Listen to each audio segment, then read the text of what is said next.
올해 초 금값은 사상 최고가를 기록하며 전 세계 투자자들의 열광을 받았습니다. 당시 금은 지정학적 불안과 인플레이션으로부터 자산을 지켜줄 마지막 요새로 칭송받으며 거침없이 고공행진을 했습니다. 그런데 1월 30일 단 하루 만에 모든 것이 뒤집혔습니다. 트럼프 대통령이 차기 연준 의장으로 케빈 워시를 지명하자 시장이 기대했던 돈 풀기와 금리 인하 시나리오가 순식간에 무너졌습니다. 그 여파로 금값은 하루 만에 10% 넘게, 은값은 무려 30% 넘게 폭락했습니다. 1980년 헌트 형제 사태 이후 가장 큰 하루 낙폭이었습니다. 그리고 불과 몇 달 만에 금값은 고점 대비 26%나 주저앉았습니다. 진짜 문제는 지금부터입니다. 5월 취임한 워시 의장은 취임하자마자 다시 고개를 든 물가와 예상보다 견조한 고용시장이라는 이중고에 부딪혔고, 시장에서는 오는 9월 오히려 기준금리를 올릴 가능성까지 거론되고 있습니다. 최근 발표된 미국의 부진한 고용지표로 그 확률은 한때 60%를 웃돌던 수준에서 절반 안팎까지 낮아졌지만 여전히 만만치 않은 수준에서 전 세계 금융시장을 긴장시키고 있습니다.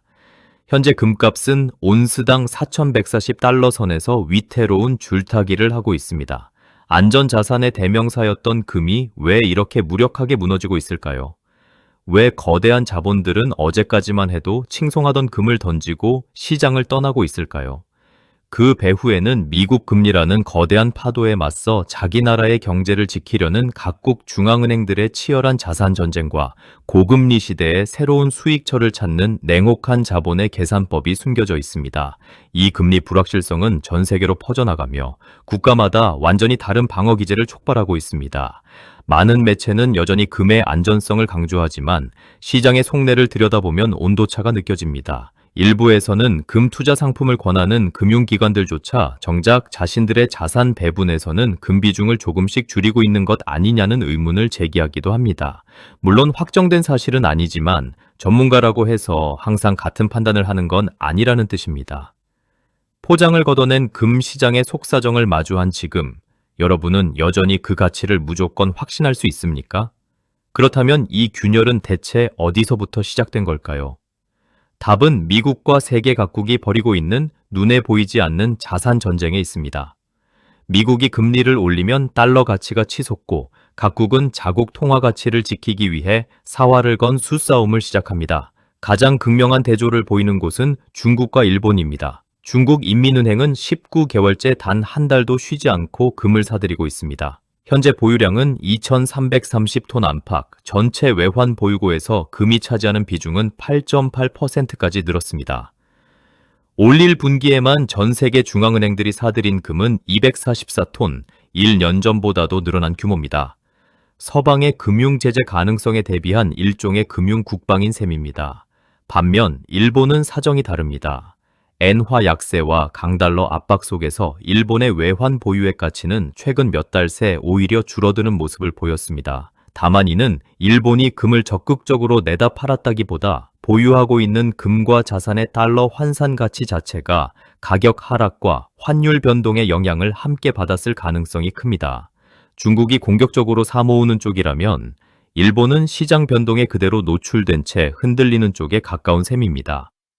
이 국가 간의 줄다리기 안에서 또 다른 세력이 정반대의 논리로 맞서고 있습니다. 국가의 자산을 운용하는 중앙은행들은 지금의 하락세를 일시적인 조정으로 보고 저점에서 금을 더 사들일 기회로 삼습니다. 반면 수익률을 최우선으로 하는 민간 투자자들과 투기자금에게 고금리 환경은 현금의 가치가 그 어느 때보다 높아졌다는 뜻입니다. 이자 한 푼 나오지 않는 금보다는 금리가 올라도 폭발적인 성장이 기대되는 AI 기술주나 데이터 센터 같은 고수익 자산으로 돈을 옮기는 편이 훨씬 합리적이라고 이들은 판단합니다. 결국 지금의 금값 하락은 미국 금리가 올라서 생기는 단순한 현상이 아닙니다. 금을 쟁여두려는 세력과 금을 내다 팔아야 하는 세력, 그리고 더 높은 수익을 좇아 금을 등지는 세력의 이해관계가 정면으로 충돌하면서 벌어지는 국가 단위의 자산 재배치입니다. 그런데 이 충돌 사실 낯설지 않습니다. 역사를 돌아보면 지금과 소름 돋을 정도로 닮은 장면이 있습니다. 2011년 9월 금값은 온스당 1920달러까지 치솟으며 당시 사상 최고치를 기록했습니다. 그런데 2013년 중국의 경제 성장률이 시장 예상치인 8%에 크게 못 미치는 7.7%로 발표되자 금값은 순식간에 곤두박질치기 시작했고 결국 1348달러까지 주저앉았습니다. 중국의 성장 둔화 우려 하나로 전 세계 안전자산 수요가 흔들린 겁니다. 지금 우리가 보고 있는 상황과 놀랍도록 닮아 있지 않습니까? 더 멀리 보면 1980년 온스당 835달러였던 금값이 1999년에는 251달러까지 주저앉은 적도 있습니다.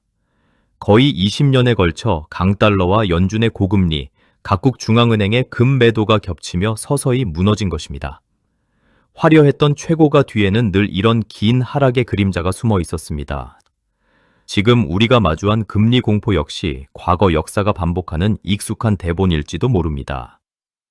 오늘날 금 시장을 둘러싼 상황은 마치 통제불능 상태로 질주하는 열차와 같습니다. 애초에 9월 금리 불확실성이 가시화되었을 때 시장은 적절히 조정을 거치며 브레이크를 밟았어야 했습니다. 하지만 금값이 폭락하는 동안에도 일부에서는 어차피 안전하다는 식의 낙관적 대응이 이어졌고 이는 시장의 위험 관리를 느슨하게 만드는 요인 중 하나로 지적됩니다.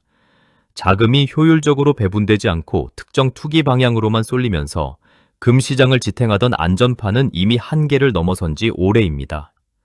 이 폭주가 멈추지 않는다면 어떤 파국이 기다리고 있을까요? 자산 가치가 급격히 무너지면서 투자 심리마저 완전히 붕괴하는 도미노식 연쇄 하락이 일어날 가능성이 큽니다. 금은 금융시장의 마지막 보루인데 이 보루마저 무너진다면 전체 금융 시스템은 어떤 연쇄 반응을 일으킬까요? 이 붕괴의 고통스러운 청구서는 결국 누구 앞으로 날아올까요? 거대 자본이 움직이는 고래 싸움 사이에서 정작 피해를 보는 것은 아무런 정보도 없이 그 여파를 고스란히 떠안는 평범한 우리들입니다. 이번 금값 폭락으로 중장년층은 평생을 바쳐 쌓아 올린 노후 자산의 가치가 순식간에 증발하는 박탈감을 겪고 있습니다. 열심히 일해서 모은 자산이 왜 거시경제라는 거대한 파도에 휩쓸려 흔적도 없이 사라져야 하는 것일까요? 청년들 역시 안전자산에 투자해보려 했던 작은 희망마저 꺾이며 자산을 형성할 동력을 잃어가고 있습니다. 중소기업들 또한 원자재 가격 변동과 악화된 금융 환경 탓에 납품 대금을 치르기도 버거운 현실에 직면했습니다. 거대 자본의 자금 이동 뒤에 남겨진 것은 상처받은 개인들의 통장뿐입니다. 하지만 모든 자산이 폭락할 때도 소름 끼치도록 고요하게 자신의 가치를 지켜낸 조용한 승자들은 분명히 존재합니다. 흥미로운 건 지금도 여전히 금값이 훨씬 더 오를 거라 확신하는 대형 기관들이 있다는 사실입니다. UBS는 연내 온스당 6,200달러를, JP 모건은 6,300달러를 목표가로 제시했고 도이치방크와 야데니 리서치, 유명 투자자 피터 시프까지 모두 6,000달러 돌파의 무게를 싣고 있습니다. 뱅크 오브 아메리카는 한 발 더 나아가 만약 유가 급등이 경기 침체로 이어져 연준이 어쩔 수 없이 금리를 내려야 하는 상황이 온다면 실질 금리가 마이너스로 깊게 진입하며 금값이 6,000달러에서 7,000달러까지 치솟을 수 있다고 분석했습니다. 조용한 승자들은 바로 이런 시나리오에 베팅하며 시장의 공포에 휩쓸려 금을 팔거나 주식을 사는 근시안적인 대응을 하지 않았습니다. 대신 기술과 자본, 인재라는 확실한 경쟁 우위를 바탕으로 단순히 시장의 평균 수익률을 쫓는 대신 스스로 시장의 흐름을 주도하는 전략을 택했습니다. 실패한 기업들이 빚을 내어 무모하게 몸집을 불릴 때 이들은 철저하게 자산의 안전성을 관리하며 위기 뒤에 올 기회를 조용히 준비하는 역발상 투자를 감행했습니다. 삼성이나 SK처럼 대규모 AI 반도체 투자를 이어가고 있는 한국 대표 기업들도 비슷한 맥락에서 볼 수 있습니다. 이들은 금값이 오르내리는 단기 이슈에 일희일비하기보다는 글로벌 공급망 재편이라는 더 큰 흐름 속에서 자신들의 경쟁력을 키우는 데 집중하고 있습니다. 물론 이것이 금 투자와 직접적인 인과관계가 있다고 단정할 수는 없지만 결국 승자는 운이 아니라 데이터를 읽는 눈과 위기 대응 전략의 차이에서 갈리는 경우가 많습니다. 그렇다면 지금 여러분이 취해야 할 구체적인 전략은 무엇일까요? 첫째, 지금 금을 보유하고 계시다면 이번 조정을 단순한 하락으로만 보기는 어렵다는 점을 기억하고 무조건 손절하기보다는 미국 연준의 9월 금리 결정 확률과 물가 지표를 꾸준히 확인하며 시장의 분위기가 반전되는 변곡점을 스스로 찾으려는 노력이 필요합니다. 아직 금이 없으시다면 이번 조정폭 자체를 단순한 하락 신호로만 해석하기보다는 저점 진입의 가능성을 함께 열어두고 지켜보는 편이 좋습니다. 둘째, 이미 보유 중이라면 금을 당기 수익의 도구로 삼기보다는 전체 자산의 흔들림을 줄여주는 포트폴리오의 완충제, 즉 다른 자산이 흔들릴 때 그 충격을 흡수해주는 안전판으로 다시 자리매김해 보시고, 아직 없으시다면 처음부터 단기 차익을 노리기보다는 이런 완충제 역할을 기대하고 소액으로 분산 진입하는 방식을 살펴볼 만합니다. 셋째, 최악과 최선의 시나리오를 모두 염두에 두는 접근이 필요해 보입니다. 만약 국제 유가가 다시 급등해 경기 침체 우려가 커지고 연준이 결국 금리를 내리는 쪽으로 방향을 튼다면 지금의 하락은 오히려 저점 매수의 기회가 될 수 있습니다. 반대로 물가와 고용이 계속 견조하게 유지된다면 당분간 금리가 높은 수준에서 버틸 가능성에도 대비해야 합니다. 여러분이 보유한 자산 중 무엇을 줄이고 무엇을 확보해야 할지 상황별 대응책을 미리 마련해 두는 것이 생존의 열쇠입니다.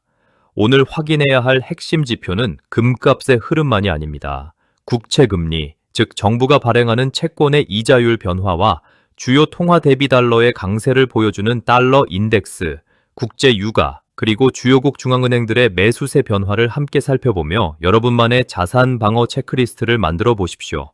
남들이 공포에 질려 자산을 던질 때 여러분은 철저히 계산된 데이터를 바탕으로 차분하게 대응할 수 있어야 합니다. 투자는 결국 예측하는 것이 아니라 대응하는 것입니다. 오늘의 이야기는 여기까지입니다.